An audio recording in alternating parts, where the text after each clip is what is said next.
Thanks for stopping by. A flock of birds.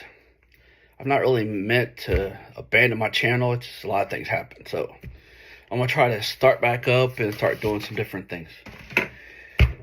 So basically it's all about birds. So we're going to start talking about exotic birds. First up is feeding and watering. Giving them food and water. The basics. Food, water, and shelter. Pretty much. Biggest thing is food and water. The fact of the matter is, if pretty much any bird, if they go 3 days without food and water, promise you, they will die. That'll be it. They will die. If it's fruits, they might last a little bit longer, but if it's seed and pellets, it's 3 days. I guarantee it, it's 3 days. The reason why I know is because I know somebody it's happened to, and it's happened to me. Because my help while I was out of town neglected a lot of things, and I ended up losing a lot of birds because the seed had hardened up in a few of their crops because there was no water for them to digest the food. That's why they have to have food and water. And if it hadn't been family, they'd have been in a body bag, and I wouldn't be here making this video. But because my wife talked me out of doing it, I'm making a video. So it's very important that they have the food and water to grow, to survive, just like we need. But you got to maintain clean water and clean food. The more time you spend, if you decide to raise exotic birds and you get into that field or trade or whatever you want to call it, you'll notice there's a lot of people that will mistreat them and will not make sure they have clean food and water. And you'll learn about that later. Now, the water. Many people don't know because they really don't pay attention. They're humans, so they don't really know about the water quality where they live. If you have a well, you need to get it tested because certain types of well water will give them a bacteria in their crop that will kill them. They already have bacteria, which is salmonella. That's how they digest their food, just like a snake does, just like chickens and what have you. So that bacteria is good bacteria for them. The bacteria from the certain types of well water, it creates problems and it gives them sour crop, which is a whole nother ball of wax, and it's really hard to get rid of with medication, and ultimately the bird just dies from it. That's one issue with the water. The second issue is the chlorine and chloramide. Well, we all know what chlorine is. It's the stuff you can wash your clothes with. Chloramide is a mixture of bleach and ammonia in any other way that creates like mustard gas. So go figure out how they figured this out. But they figured out somehow or another on a molecular level to take chlorine and ammonia to make the chloramide. It's supposedly better, less corrosive, and the molecules stick to the water better from what I can remember reading. But you can do your research and look it up yourself. And there's a lot of places, the bigger cities, use it because it seems to work better and it doesn't corrode all their lead pipes and galvanized pipes as much. So that's that. But that's also a problem. Both of those are a problem with birds in general. Hell, any of us for that matter. It's not really good for any of us, but the government seems to think so, so there's that. But the chlorine, you can buy filters that can take it out, which it ain't going to, it's not real much of a pain in the ass, but you can do it.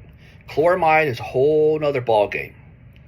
And there's some reverse osmosis systems that can do it, but then you come into the problem with a reverse osmosis system or a distilled system is there's nothing in the water, so when you give it to an animal or a human, it starts pulling the minerals out of their body, so it makes them mineral deficient. So then you got the problem with that. So the filtered water is about the best way to go if you have poor quality water or city water that has too much of the chloramide that you can't get rid of. The food, in the chlorine water, if they're outside, if the sun hits it for a certain amount of time, it helps get rid of the chlorine. Back to the food. The food is a relative thing. You just got to do your research on the different kind of birds you have, the exotic birds, the parakeets, the cockatiels, the African grays, and pay attention to it. Under no circumstances, fucking no circumstances, do you give a goddamn bird bacon. None. There is no reason in the world to do this. Somebody did this and then tried to give me the bird, and it ended up with fatty liver disease. And fatty liver disease makes it lose all its feathers. It stresses it out, and that's how it ended up killing the bird. It was a blue front. Poor little guy. So, that's a number one thing. The other thing is, limit to human food that you give them. Pasta, if it's not whole grain pasta, it's worthless, because it's not even really good for us, because it's bleached and then it's re-enriched with a bunch of garbage, and it's stick to the fruits and vegetables and the seed. Used to, I would recommend pellets, but because there's been so many problems nowadays over the past 10 years with the like Supreme and KT and all these other places that actually sell the pellets, they've created problems where it ends up killing people's entire flock. I mean, hundreds of birds, because something wasn't right or this or that. And the way money is nowadays, and everything is so high, they're trying to find the cheapest way possible to put product out. So stick with the fruits and vegetables and the seed. But you also got to be mindful where you buy the seed from, because I've noticed on certain things, the parrot seed in general is bioengineered, to where it's been messed with so much that you can take the seeds out of it and try to grow it, and the plant will grow until it goes to flower and goes to produce, and then it dies. So that tells me it's either copyrighted or it's so genetically modified, there's a problem. So then you're back to that. So you just got to be mindful and do your own research and learn what you need to know. Because I can tell you what I've used, and right now that's probably the worst thing in the world to use, because of the inflation is so bad right now that everybody's cutting so much of corners. You just got to be your own judge and do the best research you can for it.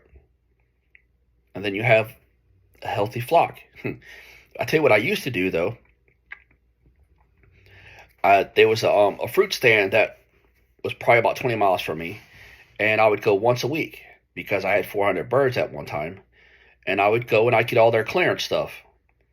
And yeah, it's stuff that some of it was okay and some of it wasn't. But overall, as a whole, they just wanted to get rid of it. So I would pick through it, and I'd say, look, I give you so much for the whole thing. And I would separate good from the bad as I'm loaded up, and I would just throw the bad in the garbage. If it had a blemish, garbage. If this, garbage. If that, garbage. I mean, overall, I made my money off of it pretty good, being able to use it.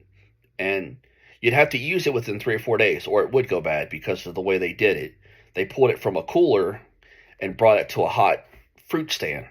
So that's why they were starting to spoil, going from a cold area to that. Anyway, so as soon as I'd get it home, I'd cut it up and I'd freeze it, because I would use it. I would take and stick it in the cage in the morning time, and by afternoon it was thawed because it was so hot and they had fresh fruit. And I'd do that all summer long. So it worked out really good. I ended up doing rice that way, with rice and vegetables, because I'd cook whole grain rice. And I'd make the rice, and then I'd take the frozen vegetables, stick in there, mix it all up, and it would cool it. So that way they'd have cool rice and thawed out vegetables. So that worked out that way too.